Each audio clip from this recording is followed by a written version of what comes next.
I think आज का जो जीत थी उसका गेम प्लान एग्जीक्यूट हुआ. I mean that's was something nice to see कि and you know first of all can we talk about Saim Ayub. He did so well today क्योंकि वो थोड़ा सा स्ट्रगल कर रहे थे इंजरी के बाद. So he was just too good. I really enjoyed his batting. Yeah he played well. जो पिच था वो थोड़ा स्लोअर साइड पे जरूर था. उसने थोड़ा सा टाइम लिया शुरू के अंदर जो कि बहुत इंपॉर्टेंट था, और उसके बाद उसने फ्लो में शॉट्स मारे. अच्छी चीज ये थी कि वो सीधा सामने शॉट मारने जाता था, और जब आप सामने शॉट मारने जाते हैं और बॉल आपके एरिया में नहीं भी होता, थोड़ा शॉर्ट भी होता है, तो आप उसी फ्लो के साथ उसको काउ कॉर्नर की तरफ लेके जा रहे थे. तो ये एक बेहतर चीज नजर आई. But at the same time he will find himself really really lucky to be able to get another kick, क्योंकि आज अगर आप देखेंगे फातिमा, जो फखर जमान है वो नंबर 3 पे आए हैं. फखर जमान नंबर 3 पे नहीं बनते हैं, और आप ये तीनों बल्लेबाजों को जो कि साहिबजादा फरहान है, साइम अयूब है और फखर जमान है, आप इनको एक साथ टीम में नहीं डाल सकते. अगर आप इनको एक साथ टीम के अंदर डालेंगे तो नीचे सारा बैलेंस खराब हो जाता है.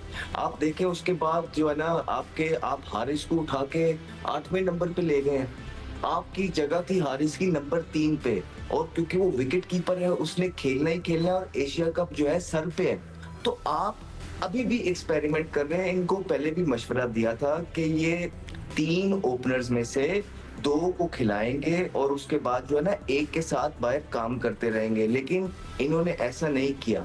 अब इन्होंने तीनों खिला दिए हैं, और फॉर एग्जांपल अगर 2 की फॉर्म नहीं लगेगी फिर क्या करेंगे?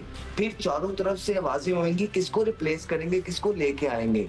तो मेरे ख्याल से ये एक बहुत बड़ी जो एक मिस्ट्री है जो इन्होंने ये की है, आज खिला के फखर जमान को नंबर 3 पे और फिर हारिस को जो नंबर 7-8 पे ले गए हैं. यू टेल मी कि उनका क्या स्कोप है, क्या फ्यूचर है हारिस का माहौल है. ठीक है. So do you think in the long run this will not work out? अच्छा, क्योंकि हम लोग पहले जल्दी से मैच को समराइज करें और फिर हम इस पे ज़्यादा टैक्टिकल और ज़्यादा हम लोग डीप एनालिसिस करेंगे. But you know of course again Ahmed, I think हम लोग सब काफ़ी दिनों से बोल रहे थे, हमारे बाकी एनालिस्ट भी, about how spin is actually king. I mean Mohammad Nawaz के ट्रिपल विकेट ओवर था वो जब वेस्ट इंडीज़ की कमर उन्हें तोड़ी, फिर उसके बाद Sufiyan Muqeem, just so good. So is this a return of spin led Pakistan? And you know also Nawaz को मुकीम और साइम ने जिस तरह होल्ड किया उनको, क्या ये अटैक बांग्लादेश सीरीज से ज़्यादा अब आपको कंप्लीट लग रहा है? And where should we use Nawaz again? देखिए, जब अपॉर्चुनिटीज मिलती ही चली जाती है ना, और आप कोई परफॉर्मेंस करके आए ना, तो फिर बीच में फातिमा ऐसी गेम्स भी आती हैं कि आपके मतलब की सिचुएशंस आती हैं. हमने आपको पहले भी बोला था कि मोहम्मद नवाज डिसेंट क्रिकेटर है, डिसेंट रहे हैं, लेकिन इस करंट स्क्वाड के अंदर जो एशिया कप गोइंग फॉरवर्ड मेरे ख्याल से थोड़ी सी बेहतर ऑप्शंस मौजूद हैं. और स्पेशली मैं इस हक में हूँ कि आपको इतने ऑलराउंडर्स नहीं चाहिए, आपको जेन्युइन स्पिनर चाहिए होते हैं. हमने मोहम्मद नवाज के बारे में बोला था कि मोहम्मद नवाज तभी इफेक्टिव होते हैं जब लोग इन पे अटैक कर रहे हो और मिस हिट हो जाए और खड़ी हो जाए. बांग्लादेश के अंदर जहां पे इतना ब्रेक हो रहा था, वहां पे आपको एक कन्वेंशनल स्पिनर की जरूरत थी कि जो कि डिफेंस ब्रेक करे, जिस तरह बांग्लादेश के स्पिनर्स कर रहे थे.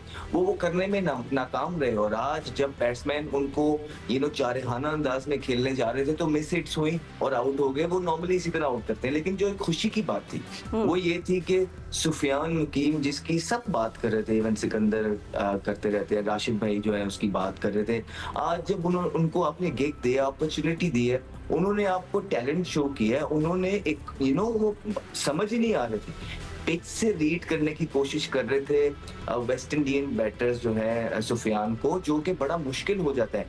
एक already he is quick through the air, और जो प्लेयर जो है हाथ से चाइनामैन को पिक नहीं ना करता, that which way it's turning, वो पिच से करता है. और पिच से स्लो बॉलर जो है फिर भी वो एडजस्टेबल हो जाता है, लेकिन जो तेज बॉल करता है उसका अगर आप हाथ रीड नहीं कर रहे हैं फिर तो आप एक मिजरेबल पोजीशन के अंदर होते हैं. और आज हमने देखा कि उसने जादू चलाया, उसने दिखाया है कि वो कितना केपेबल है, why he should be in the side और पॉलिश होना चाहिए जी। उनको अपनी फील्डिंग पे और फिटनेस पे जरूर काम करने की जरूरत होती है, लेकिन इसीलिए तो सपोर्ट स्टाफ किस लिए होता है?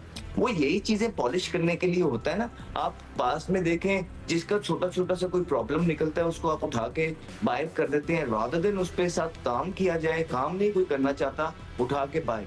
तो अभी सुफियान मुकीम को अपॉर्चुनिटी आपने दी है, उसने परफॉर्म किया है। Would still like to see Ibrar Ahmed in this squad because I am a fan of a genuine spinner. वो आधा तीतर, आई एम सॉरी मैं बार बार ये बोलता हूँ, आधा तीतर आधा बटेर वाली जो जो क्रिकेट है वो लॉन्ग गॉन।